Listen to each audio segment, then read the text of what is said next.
the forbidden rule. The village of Akoran was a place of many traditions, but none as important as the rule that no one dared to break: never leave anything outside after dark. Elders spoke of the night takers, shadowy beings that roamed when the sun set, stealing whatever was left behind. Some said they were spirits, others believed they were ancient creatures that fed on forgotten things. But no one truly knew. Naima, a young woman known for her kindness and sharp mind, had always listened to the elders' warnings, but never truly believed them. To her, the stories were meant to scare children, nothing more. That evening, after a long day of washing clothes by the river, Naima returned home exhausted. She spread her garments on the drying line, meaning to take them in before nightfall. But as the sun dipped below the horizon, her tired body surrendered to sleep. The village grew silent. The wind carried whispers through the trees. The night had come. And with it, the night takers awakened. Their presence was unseen, but the air itself seemed to shift as they moved. Shadows lengthened unnaturally. A strange, soft rustling sound crept through the village, but no one stirred. Outside Naima's home, the forgotten clothes fluttered in the breeze, an invitation. And the night takers never ignored an invitation. The mark of the night. Morning arrived with golden light spilling over the village of Akoran. Birds chirped, the scent of fresh earth lingered in the air, and the distant hum of voices signaled the start of another day. Naima stretched and yawned, rubbing the sleep from her eyes. She had slept deeply, unaware of the whispers that had passed through the village in the night. She stepped outside, the cool morning breeze greeting her. But as her eyes landed on the drying line, her breath caught in her throat. Her clothes were not as she had left them. The fabric was twisted unnaturally, as if unseen hands had wrung it in a violent grip. Dark stains, almost black, sprawled across the cloth in swirling, tangled patterns, symbols she did not recognize. Naima frowned and reached out, hesitantly touching the fabric. It felt colder than it should have. A sharp gasp came from behind her. Her mother stood at the doorway, eyes wide with terror. "Naima, you left your clothes outside." Her voice was barely a whisper, thick with fear. I forgot," Naima admitted, feeling a strange unease settle in her stomach. Her mother rushed forward, grabbing the stained cloth and inspecting it closely. "These marks," she breathed. "This is their warning." Naima rolled her eyes. "Mother, not this again. It's probably just dirt or ink." Her mother's fingers dug into her arm. "Burn these clothes. Now." Naima pulled away. "That's ridiculous. These are my best garments." She shook them out, ignoring the way the symbols seemed to shimmer in the sunlight. "See. It's nothing." Without another word, she draped the corset cloth over her shoulders and walked off toward the village center. Her mother's whispered prayers followed her. At first, nothing felt different. The marketplace bustled as usual, merchants calling out their prices, children running between stalls, and the warm sun filling the air with life. But as the day stretched on, unease settled in. Naima began to notice things. At midday, as she walked past a well, she caught her shadow moving, without her. It lagged behind, stretching and twisting before snapping back into place. A shiver ran down her spine. Later, while speaking with a friend, she heard whispers, low, murmuring voices just behind her ear. But when she turned, no one was there. And then came the hands. Soft as drifting leaves, unseen fingers brushed against her skin. Gentle at first, then firmer, like something was testing its hold on her. By the time the sun began to set, Naima's confidence had turned to dread. She was no longer sure if she had worn the cloth, or if it had started wearing her. The haunting begins. Naima woke to darkness. Not the comforting kind that came with nightfall, but something deeper, something unnatural. She could hear the village outside, the distant clatter of morning routines, the soft voices of women fetching water, but inside her home, the air was thick, heavy. She felt as if something was pressing down on her chest, watching. When she tried to sit up, a sharp weakness ran through her limbs. Her body did not feel like her own. She barely managed to pull herself out of bed. As she moved, the room swayed around her. Her mother noticed immediately. "Naima, you're pale. You must rest." "I'm fine," she murmured, though the pounding in her skull told her otherwise. She stepped outside and made her way to the river to wash her face, hoping the cool water would clear her mind. But when she leaned over the surface, her heart stopped. Her reflection did not move. The water showed her face, but when she tilted her head, it remained still. When she blinked, her reflection stared back, eyes wide open. A cold hand seemed to clutch her throat. She stumbled back, gasping. "Naima." A voice pulled her back to reality. It was Elder Bakery, one of the village's oldest and wisest men. His sharp eyes studied her carefully. "You are unwell," he said, but his voice carried something else, fear. Naima hesitated before whispering, "It's just lack of sleep." Bakery shook his head. "No, child. This is not sickness." His eyes darkened. "They are claiming you." The village elders gathered in a tight circle, their voices low and grim. "The signs are clear," Bakery declared. "The night takers have begun their claim." Naima sat before them, her skin clammy, her heart racing. The shadows around her seemed to flicker strangely, as if something unseen moved within them. "The only way to break the curse is to return what was taken and beg for forgiveness," another elder said. Naima's breath caught in her throat. The clothes. She had burned them. Her mother had pleaded, but fear had gripped her heart, and she had thrown them into the fire the night before. Now, her voice trembled as she admitted, I destroyed them." A heavy silence fell. The elders exchanged wary glances. Elder Bakery's face darkened. "Then you have angered them further." A wind passed through the gathering, cold despite the midday sun. Naima gasped as her chest tightened. A searing pain bloomed in her skin, crawling over her arms, her neck, her hands. She looked down, the same dark symbols that had stained the clothes were now etching themselves into her flesh. The night takers had taken something greater. They had marked her soul. A desperate search for redemption. The pain had not stopped. Dark symbols burned into Naima's skin like living scars, twisting and shifting whenever she moved. Her breath came in short gasps, her vision blurred at times, and her shadow, her cursed shadow, slithered behind her, no longer following her movements like it should. She was losing herself. Elder Bantu, the village healer, examined her with weary eyes. His wrinkled hands traced the markings, his lips moving in whispered prayers. Finally, he sighed. "There is only one way left," he said. Naima's heart pounded. "You must go to the forbidden forest, where the night takers dwell." A murmur of dread passed through those who had gathered. Naima swallowed hard. Everyone in Akoran knew that place was cursed. The trees grew too thick, the light barely touched the ground, and no one who entered ever returned. Still, she had no choice.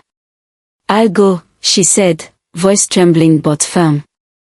She expected her mother to protest, to plead with her to stay, but instead, her mother simply grasped her hand and whispered, "Then you must not go alone."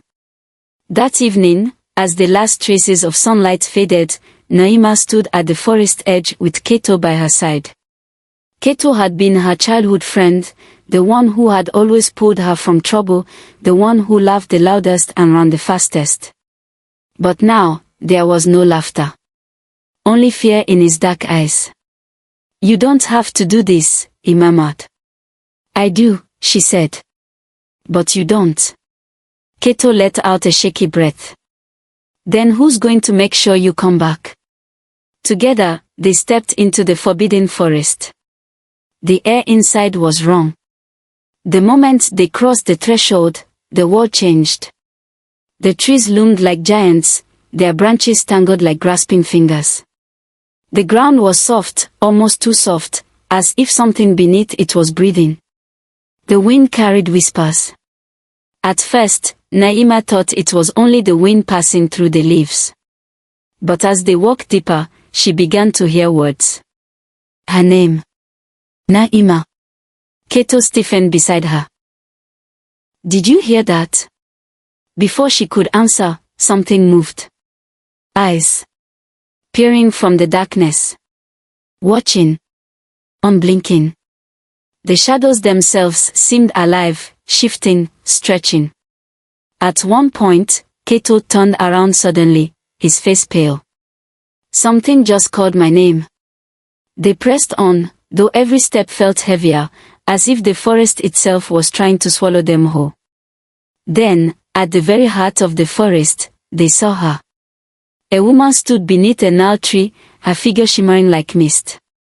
Her long hair was tangled, her skin pale like the moon, and her eyes, her sorrowful, ancient eyes, held 1,000 years of grief. Who are you? Naima whispered. The woman tilted her head, studying them. Then, in a voice that seemed to come from everywhere and nowhere, she answered. I was once like you. Keto tensed. You were cursed. The woman's gaze flickered to Naima's arms, to the dark symbols burned into her skin. The night takers do not forgive easily, she murmured. You have come to beg for mercy. But tell me, child, what will you offer in return? Bargaining with the spirits. The wind shifted. The air turned cold. The shadows in the forest deepened, twisting like living things. The whispers grew louder, no longer hidden in the wind but speaking clearly, directly. She has come to bargain. Naima's breath caught in her throat as the night takers appeared. They had no single form. Their bodies were ever-changing, flickering between dark figures with hollow eyes, shifting mist, and shapes that twisted in ways the mind could not understand. Keto took a step back. Naima, we need to leave. But there was no leaving. The spirits surrounded them, their voices layered like 1,000 echoes.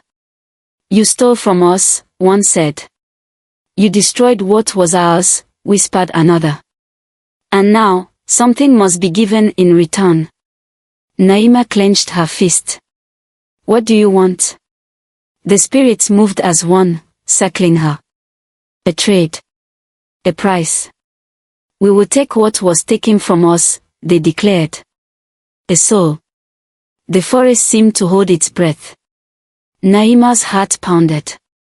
You want my soul? A ripple of laughter, soft, cold, cruel. A soul. Any soul.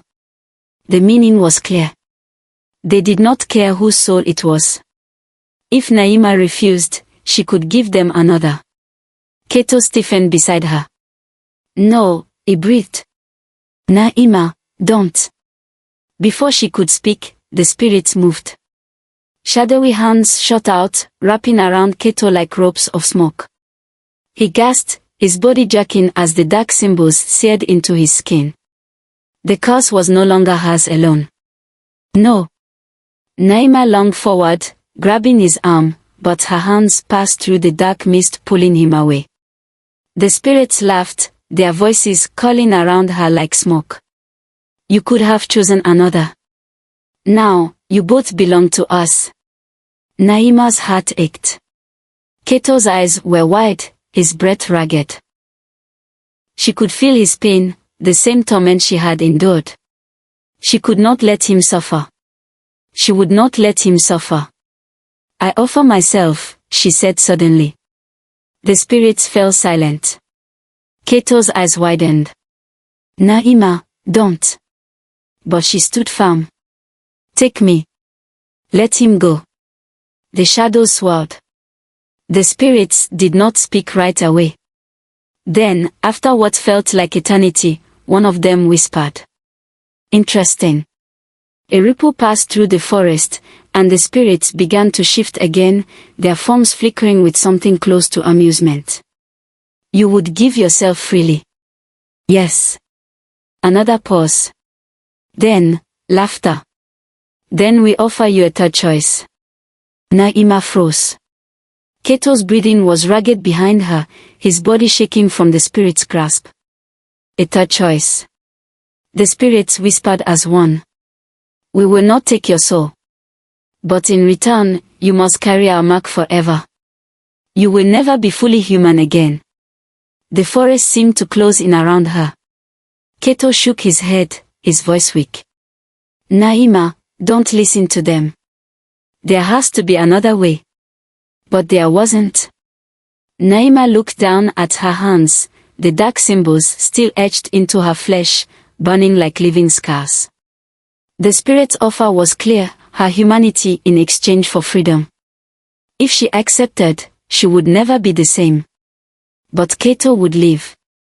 Slowly, she raised her head. I accept. The shadows moved. The spirits closed in. And the world went dark. A life forever changed. Naima awoke to silence. At first, she thought she had been abandoned, left to rot in the cursed forest, but when she sat up, she realized she was no longer in the forbidden forest. She was home. The familiar thatched roof of her mother's hut stretched above her, and the scent of burning herbs lingered in the air. Someone had placed a warm cloth on her forehead, and in the dim glow of an oil lamp, she saw her mother sitting beside her, eyes red with worry. Naima, her mother whispered, reaching out to touch her. Naima opened her mouth to respond, but stopped. Something was wrong. She could hear another voice. A whisper, not from her mother, not from the wind, but from somewhere else. She turned her head sharply, expecting to see a shadow lurking in the corners, but there was nothing. Only emptiness. A chill crawled over her skin. The night takers were gone, but they had left something behind. Something inside her. Days passed. The village rejoiced when they learned that Naima had returned, whole and seemingly untouched. Even Keto, who had collapsed beside her that night, had woken with no trace of the curse left on him. But Naima knew the truth. She had not escaped. She was not untouched. She was not fully human anymore. At first, the changes were small. She would glance at her shadow and notice that it moved before she did. When she washed her face in the river, her reflection would smile when she wasn't. At night, when the village was quiet and safe, she was not. She could hear them. Not with her ears, but deep in her bones. The voices of the night takers drifted through the wind, whispering secrets, calling her name. And worse, when she closed her eyes, she could feel them moving through the land. Their presence pressed against her mind like a weight, as if she had been bound to them. She was one of them now. Not fully, but enough. One evening, as the village prepared to sleep, Naima saw a small cloth hanging outside a neighbor's hut. She froze. A chill passed through her, a warning from the voices beyond the veil. The air shifted. Something was coming. Without thinking, she ran to the house, grabbed the cloth, and rushed inside. The family looked at her in shock, but before they could ask, she whispered. Never leave anything outside after dark. The warning carried weight. It carried power. The villagers, sensing something different in her voice, listened. From that day on, no one in Akoran ever left their belongings outside again. Years passed. Naima lived among them, but she was not the same. People spoke of her in hushed voices, the girl who walked with the night takers. They whispered that she could hear things no one else could, that she knew when spirits passed through the village, that her shadow never quite followed her the way it should. Yet, despite the fear, they also respected her. Because they knew she had saved them all. And so, her story became legend. The legend of Naima, the girl who defied the night takers and lived to tell the tale. But Naima knew the truth. She had not defied them. She had simply become their messenger. And she would walk with them forever. The weight of forever. Years stretched into decades, and the legend of Naima only grew. The village of Akoran became a place of reverence, where the old stories were told around the fire and the elders spoke of the girl who had once walked with the night takers and returned as something else, something other. But Naima had long since accepted her fate. She lived on the edge of the village, away from the busy streets and curious eyes. Her hair had turned silver, her face etched with the wisdom and sorrow of a life far longer than she had ever imagined. The villagers still came to her for advice, for protection, for warnings about the spirits, though few dared to stay close for long. Her shadow, no matter how hard she tried to make it obey, still moved of its own will. She could never escape the feeling that something watched her every moment, a presence too close, too deep. She had grown used to it, even if it sent chills down her spine. But it wasn't just the shadows that kept her company. It was the whispers. At night, when the winds howled and the trees swayed, Naima could hear them clearly.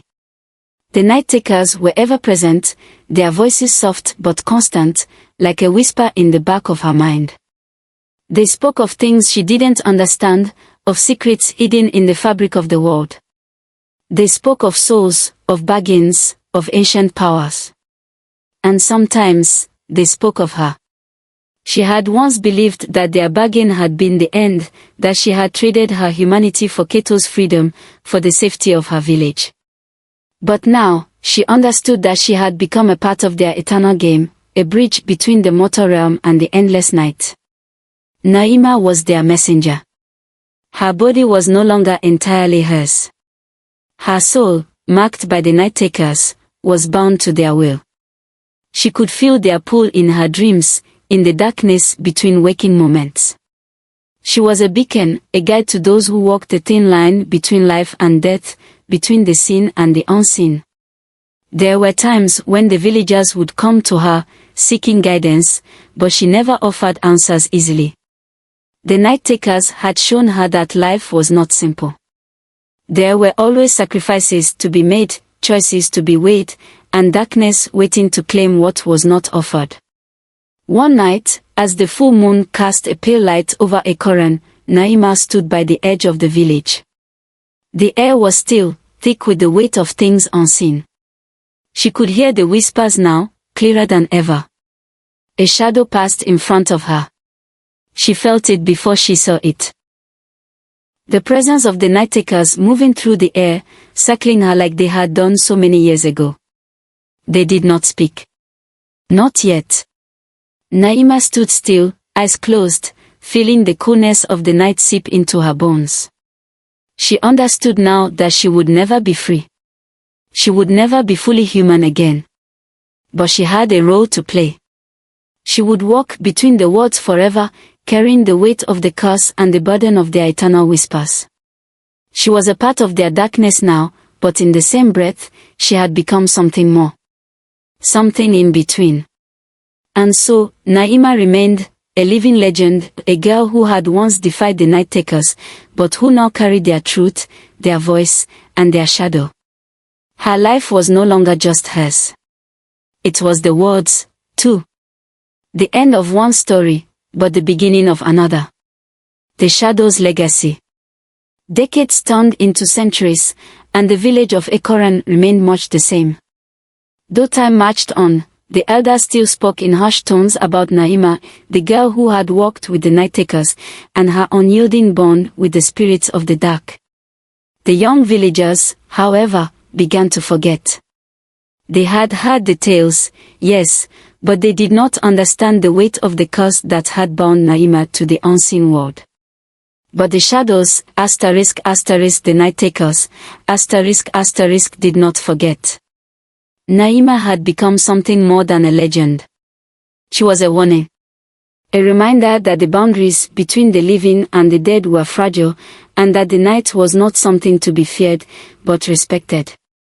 And in the years that followed, her name would pass from lips to lips, carried on the wind like the very whispers she had once heard. The old stories about the spirits, the night takers, and the curse of Akoran became something of a ritual in the village. Each year, as the full moon rose high, the villagers would gather by the edge of the forest, just beyond the tree line, where they could feel the pulse of the spirits. They would light a fire and recite the ancient stories, hoping to keep the old powers at bay. But Naima was always there, a shadow among the living. She did not need to walk into the village to be present. She could feel the ripples of fear, the stirring of energy, each time someone spoke of the night takers or left their belongings outside after dark. She heard their secrets, heard their plans, whispered in a language older than time itself. Her role had evolved over the years. She was no longer just the girl who had made a choice for her village. She was a keeper of balance, a guardian of the thread that connected life and death, human and spirit. Every now and then, when someone in the village ignored the old rule, never leave anything outside after dark, Naima would feel the weight of their mistake. The whispers would grow louder in her ears, and she would feel the pull of the night takers, their hunger growing. But she had learned to control them. She had learned to speak their language. Don't tempt them, she would whisper to the wind. Don't test the balance. One evening, during one of the village's moonlit rituals, a young girl stood at the edge of the crowd, her eyes wide with wonder as the flames danced. She had heard the stories of Naima, but she had never felt the weight of them. She had never truly believed. Her curiosity drew her closer to the woods, and before anyone could stop her, she stepped into the shadows of the forbidden forest. The whispers surged immediately. Naima felt them like a knife in her chest. She's testing the boundary, the voices said. The balance is fragile. Naima's heart raced. She knew what would happen next. The night takers would be drawn to her defiance of the ancient rule. And they would take what was offered, a soul, a price. Without hesitation, Naima rushed forward, her silver hair glinting under the moonlight. She reached the edge of the forest just as the shadows began to creep toward the girl. The night takers hovered around the young one, their forms flickering like broken glass. Their eyes were dark, filled with hunger. Leave her, Naima commanded.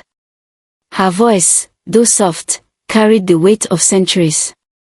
The spirits paused, as though considering her words. Then, one of them, the leader, the oldest one, shifted toward her. You walk with us, but you are no longer one of us, it whispered. What will you offer in exchange? Naima's eyes narrowed. Nothing. For a moment, the shadows hesitated. Then, they retreated, vanishing into the depths of the forest. The girl stood there, trembling, but safe. Naima turned her gaze to her. Go back, she said softly. The boundary is not something to test. The girl nodded, fear in her eyes, and fled back toward the village. As Naima watched her disappear, she realized that her role, her curse, her gift, was never truly done. She would always be the link between the living and the dead. She would always be the shadow that watched. And though she had tried to shield the villagers from the consequences of their recklessness, she knew that one day, someone else would cross the line. One day, someone else would be lost to the night takers. That was the price of life, the balance must always be maintained. Naima stood for a long time beneath the trees, the whispering voices around her still as the night grew deeper.